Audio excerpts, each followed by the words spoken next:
नमस्कार। आज हम समझने वाले हैं कि आर्टिफिशियल इंटेलिजेंस यानी एआई भारत के डिजिटल इकोसिस्टम के लिए एक वरदान भी है और उतना ही बड़ा खतरा भी। और देखिए, यहीं पर सारा खेल है। एक तरफ तो एआई भारत की डिजिटल उम्मीदों को नई उड़ान दे रहा है, लेकिन दूसरी तरफ वही एआई साइबर अपराधियों के लिए खतरनाक हथियार भी बनता जा रहा है। तो आइए इस विरोधाभास को थोड़ा और गहराई से समझते हैं। मतलब ये कैसे हो सकता है कि जो टेक्नोलॉजी हमारे डिजिटल किले को मजबूत बना रही है, वही उसे तोड़ने का हथियार भी बन जाए। देखिए, इस पूरी कहानी का जो हीरो या कहिए विलन है, वो है ड्यूल यूज एआई। इसका मतलब बड़ा सीधा सा है। एक एआई जिसे अच्छे काम के लिए बनाया गया, मान लीजिए फ्रॉड पकड़ने के लिए, उसी का इस्तेमाल बुरे कामों के लिए भी हो सकता है, जैसे साइबर अटैक को ऑटोमेट करना। और यही बात इसे इतना अनप्रेडिक्टेबल और खतरनाक बना देती है। और हाँ, ये कोई थ्योरी नहीं है, ये असल में हो रहा है। जरा इस आंकड़े को देखिए। 2024 में 22 लाख से भी ज्यादा साइबर सिक्योरिटी की घटनाएं। ये 2022 के मुकाबले डबल से भी ज्यादा है। तो साफ है, ये खतरा सिर्फ बढ़ नहीं रहा, बल्कि रॉकेट की स्पीड से बढ़ रहा है। तो सवाल यह है कि हमलावर आखिर ये करते कैसे हैं। आइए जरा उनके डिजिटल हथियारों के जखीरे पर एक नजर डालते हैं और देखते हैं कि वो कौन से एआई पावर्ड टूल्स इस्तेमाल कर रहे हैं। इनका पहला और सबसे खतरनाक हथियार है पॉलीमॉर्फिक मैलवेयर। सोचिए, एक ऐसा वायरस जो एआई की मदद से बना है और जो हर सेकंड अपना रूप बदलता है। मतलब हमारे जो पुराने एंटीवायरस हैं, वो इसे पकड़ ही नहीं पाते, क्योंकि उन्हें हर बार लगता है कि ये कोई नया दुश्मन है। और फिर आता है डीप फेक। ये नाम तो सबने सुना ही होगा।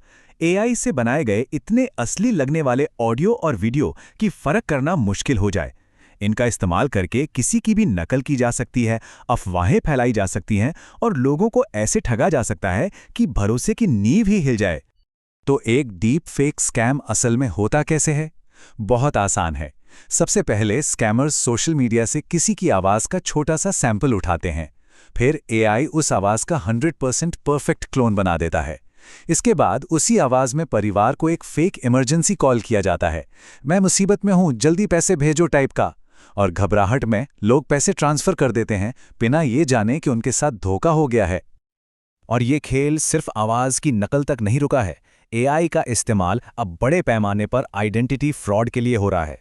नकली आधार कार्ड, पैन कार्ड बनाना, बैंकों के केवाईसी वेरिफिकेशन को धोखा देना और तो और ऑटोमेटिक तरीके से फर्जी लोन के लिए अप्लाई करना, ये सब कुछ एआई की मदद से हो रहा है। तो सवाल ये उठता है कि आखिर भारत ही क्यों?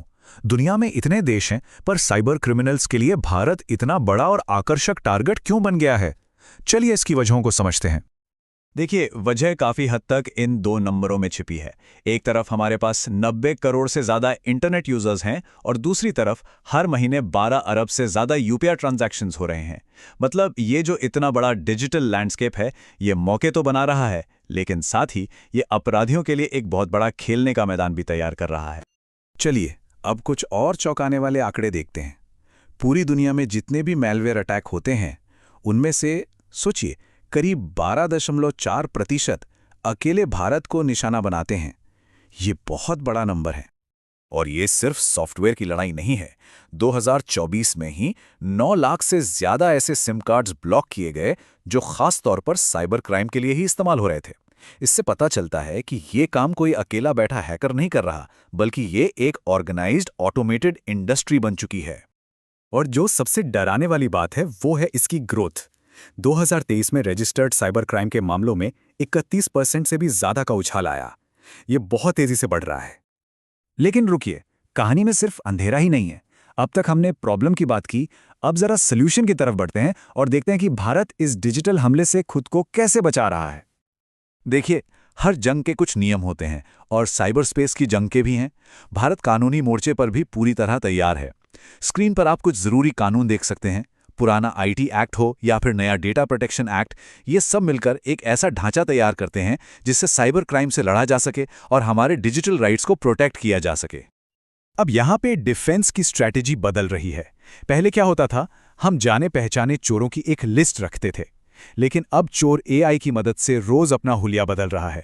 तो अब हमें एक ऐसा जासूस चाहिए जो किसी के भी अजीब बर्ताव को पकड़ सके, भले ही वो लिस्ट में हो या ना हो। इसी को कहते हैं बिहेवियर बेस्ड डिटेक्शन।